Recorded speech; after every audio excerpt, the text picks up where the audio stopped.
to make Star Trek, to make the exciting.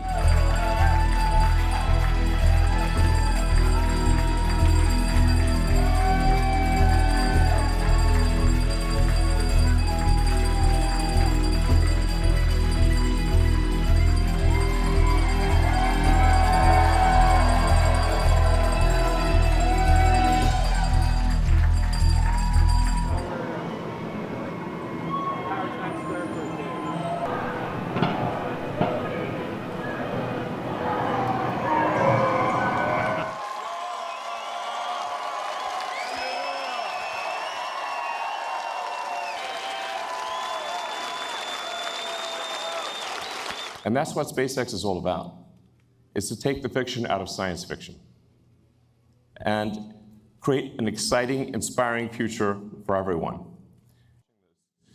SpaceX wants to be able to take you to the moon, take you to Mars, and ultimately beyond.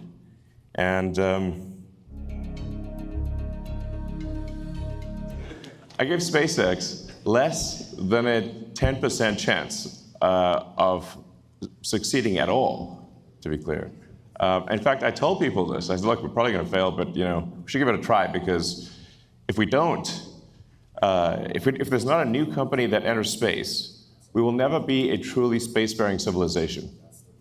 While the other aerospace companies, they build good rockets and everything, they were simply not pursuing the technology that's necessary to make life multiplanetary, to make Star Trek, to make the exciting science fiction futures that we've read about real. And that's what SpaceX is all about, is to take the fiction out of science fiction and create an exciting, inspiring future for everyone. SpaceX wants to be able to take you to the moon, take you to Mars, and ultimately beyond. And I'm confident at this point that with the incredible team that we have here at SpaceX, that we will do that for you.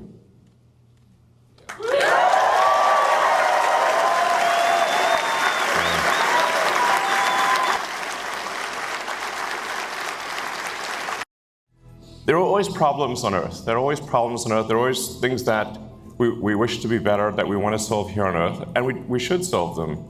But there also have to be things that get you excited about the future, that make you glad to wake up in the morning because you can't wait to see what happens next.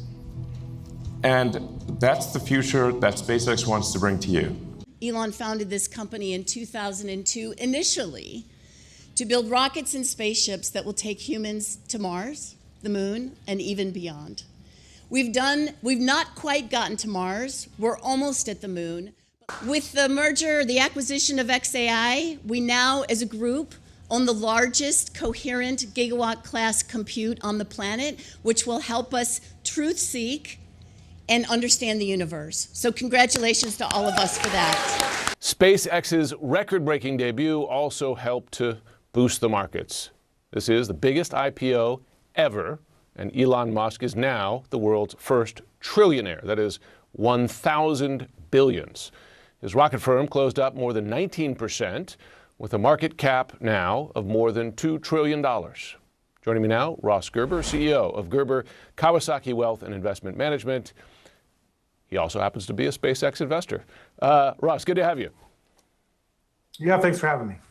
So it debuted larger than many of the world's most established companies, and some of its goals, frankly, sound fantastical, right? Putting 1 million people on Mars, putting 1 million people on the moon, etc.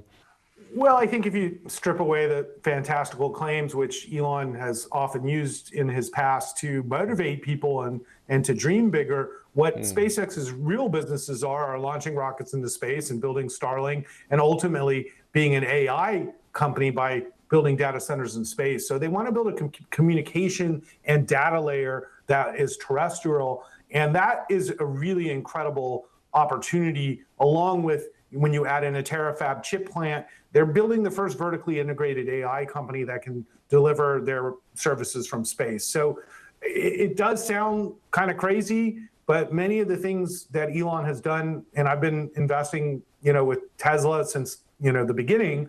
So it's been over, 12 or 13 years that I've been involved investing in Elon Musk companies. And, quite frankly, I think it's very narrow-minded not to believe in a vision of the future that involves space. And SpaceX is really the only player that's open space as a market. Let me ask you this, though, because, and you know this better than me, it's been pulling a lot of money, right, from those established businesses, Starlink, also SpaceX, and dumping it into AI. I mean, is this really an AI company? Is it really an AI play?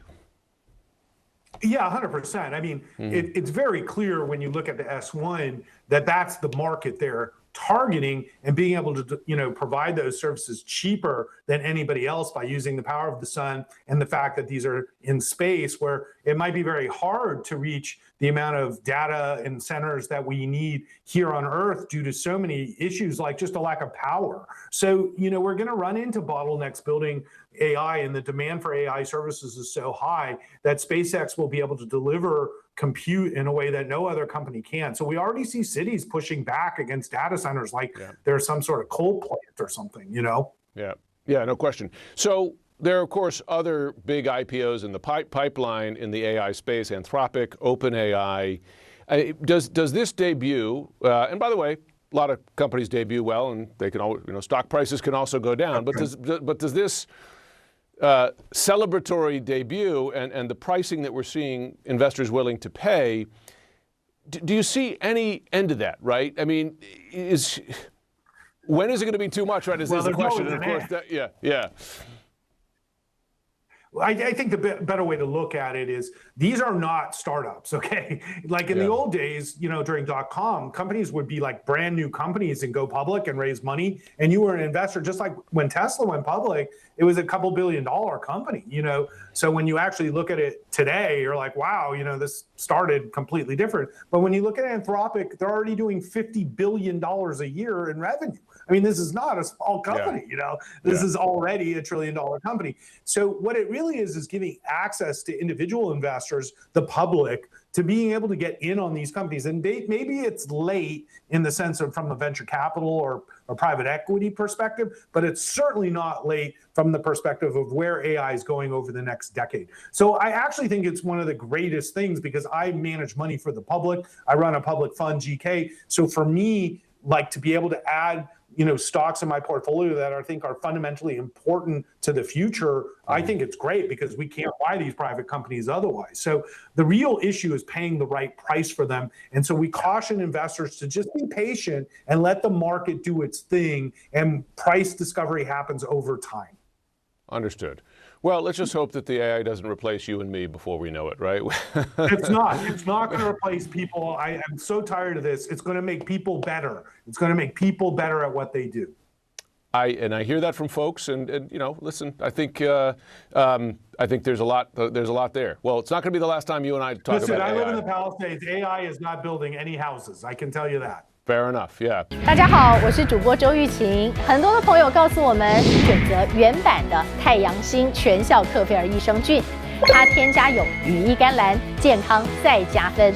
而有睡眠困扰的朋友们，赶快选择蓝色包装这一款晚安加强版，绝对是更有感。每日克菲尔，时刻美好 ，Good Feel Good。请上快点购为健康下单，而且要记得输入推荐代码，有额外的折扣优惠。